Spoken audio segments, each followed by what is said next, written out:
The Toyota Corolla is not the best used car. Or is it?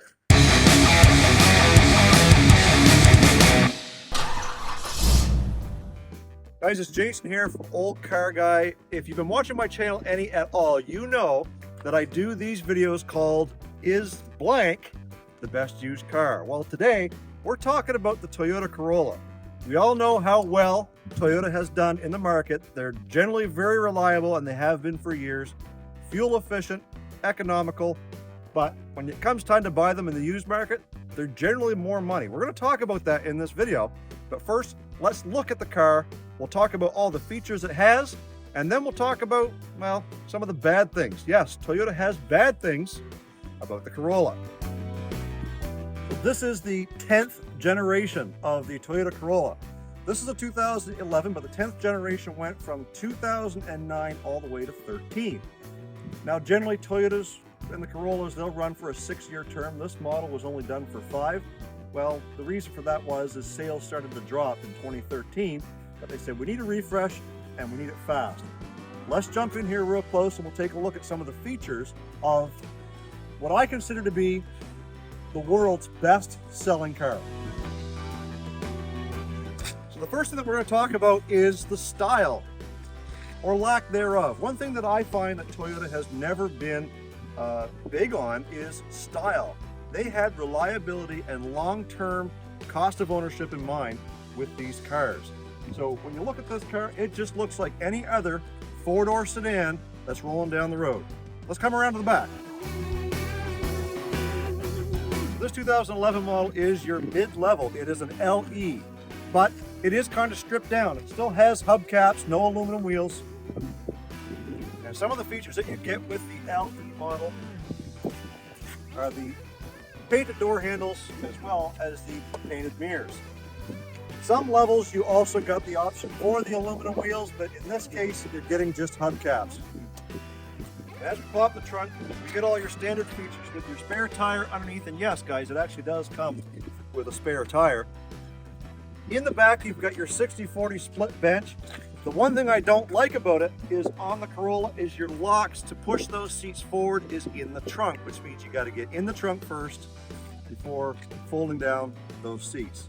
So pop the trunk, pull the latch, go around to the other side, flip those seats down. Let's go take a look at those seats. So once you've got the seats unlocked, it's just a matter of pulling down on the seat and you've got access in through the trunk. Now back here you also have a couple of cup holders. So one thing they don't have is they don't have a power supply, nor do they have any vent controls for the AC. So up here in the front seat, everything is laid out very simply.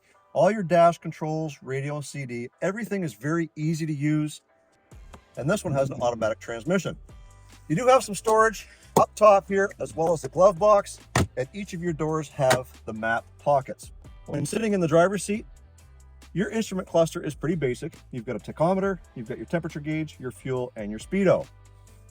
This car has power mirrors, which is located down here in the dash, as well as power windows, locks all the way around. Let's pop out under the hood and see what we got under there. So under the hood here, we have a 1.8 liter 4-cylinder, which generally tended to be quite reliable. But when we get talking about some of the flaws on this car, we're going to be coming back to the engine. It's nothing major, but we'll talk about that a little bit later. So as a long-time Toyota guy myself, I've always leaned towards Toyotas. I've owned several, and I've put hundreds of thousands of miles on these vehicles. This one, it'll do the same thing for you.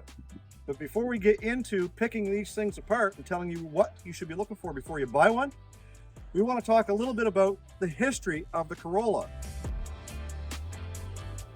It's been a part of the North American market for over 5 decades, and ever since it came here, it's been outselling all the domestic product that's ever hit the dealer's lots. As of 2023, there have been over 50 million, that's million, 50 million Corollas sold around the world, which puts this car at the top of the list for the #1 car ever sold globally.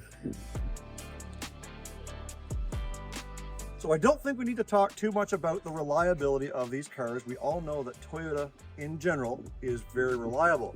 Some of the misconceptions are that when you buy a Toyota or a Honda or a Subaru or a Mazda or whatever over anything domestic, that the parts are much more expensive. Well, if that's true, which it's not, but if that was true, you're simply not repairing these cars like you are a lot of the domestic vehicles. So you're going to save there. But the truth of the matter is that when it comes time to do regular maintenance on these things, brakes, ball joints, suspension, any of that stuff, the parts are no more expensive for a Toyota than they are a Kia or a Chrysler. So here's a few things to look for before you make your purchase on your Corolla. So most of the topics we're going to talk about here on things to look for are going to be on your early models. So the 09 and the 2010s of this 10th generation. First thing is timing cover leaks. These things are known to be leakers. And in some of the later models, guys will tell you that they tended to be oil burners.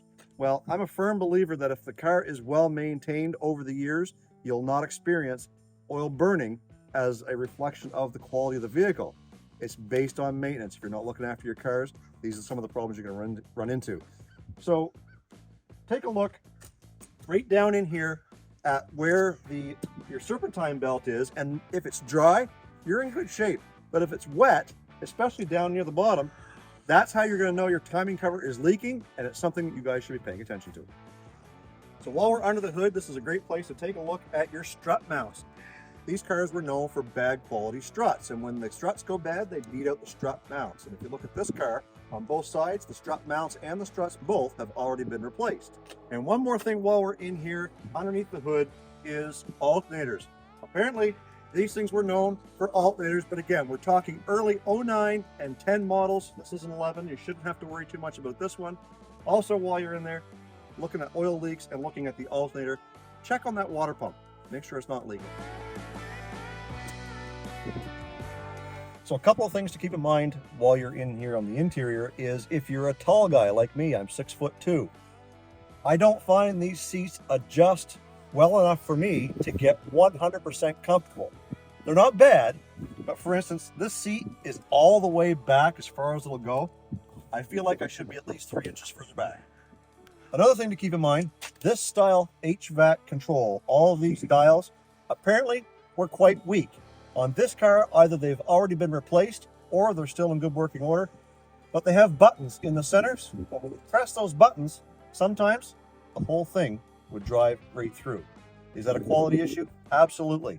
And one thing I'd like to point out here, and that's no different on this car, is the quality of the clear coat that was used on the rearview mirrors as well as the door handles. You'll see here that they are peeling back quite bad. It's just a product of poor materials. It is an easy fix, and it is a DIY trick that you can do at home by taping everything off, scuffing them up, and re-clearing them. So now it's time that we take this thing out for a drive and see what kind of a quality of ride we get going down the highway.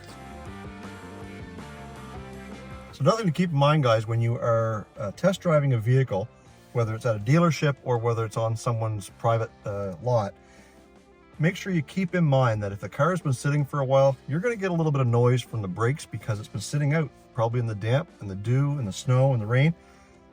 But also, this is winter time. Tires are cold, rubber is cold, they get flat spots. So the first 2 or 3 miles going down the road, it's going to feel like a shake. Don't let that disguise or sway you to think that there's something wrong with the car. It's clearly just a product of a car sitting. Oh, by the way, this one started. Sometimes they don't when they sit for too long. So one thing you'll notice about this 1.8 is it's not a whole lot of power. Even if you went with the S model, which was supposed to be the sport model, it didn't gain any performance options. It was still the same old 1.8 liter, somewhat anemic engine. But Toyota knew what they were doing when they put that engine together because it got great fuel economy, and I'll flash that up on the screen, as well as the super reliability of Toyota. So they sacrificed performance over reliability. So another thing that you'll notice too is that I can talk to you in this car and I don't have to scream. very quiet. It's well insulated. Again, another feature of Toyota. There's a lot of other brands out there that when you're driving around, you have to scream and yell sometimes just to have a conversation because they're just simply not insulated and the road noise is terrible. This car does it quite well. Now, one thing that you will notice about looking through any Toyota models is that they use a lot of the same switches and dials on multitude of vehicles, and there's a reason for that. It's because they've found something that works, that's virtually maintenance-free and lasts a long time. So when they get that, they'll use it on a base model Corolla, as well as a Toyota Avalon, Toyota Sienna, and even up into the Tundra trucks. For instance, the window switches are basically all the same switch. So that tells you that they've learned something. Rather than reinventing the wheel 100 times for 100 different models, they're always using the same thing. That does get a little bland because it doesn't matter, like I said, if you're driving a base model Corolla or an upscale Avalon, you're seeing all those same switches and dials. So as we head back to the shop and wrap up this video, we'll talk to you a little bit about pricing, and that way you'll have something to go by. Depending on the region, it's going to vary a little bit, but we'll give you a ballpark. I told you we were going to talk a little bit about pricing, and that is the difficult part. We are post-COVID, which means post-COVID prices are starting to go down. The ridiculously high prices of a year ago, 2 years ago, well, we're starting to see a little bit of a break from that. And all I can tell you is that if you're looking at a Toyota Corolla and the price seems higher than an equivalent Chevy Cruze, Chrysler 200, or something like that, there's a reason for that. It's because they are the #1 selling car ever. They are one of the most reliable cars ever. And therefore, you're going to pay a little bit of a premium in resale. That can help you as well. If you are a current owner of a Corolla, you're going to know that when the time comes to sell or trade it in, you're going to get more for yours than the guy who's driving the Chevy Cruze or the Chrysler 200. So I hope you guys learned a little bit from this video. If you like it, I encourage you, hit the thumbs up and make sure you're subscribed to Olde Carr Guy because we are always putting out videos on, is this the best used car? Guys, stay focused on the windshield, not the rearview mirror. I love you, God bless. Let's do it in the next video.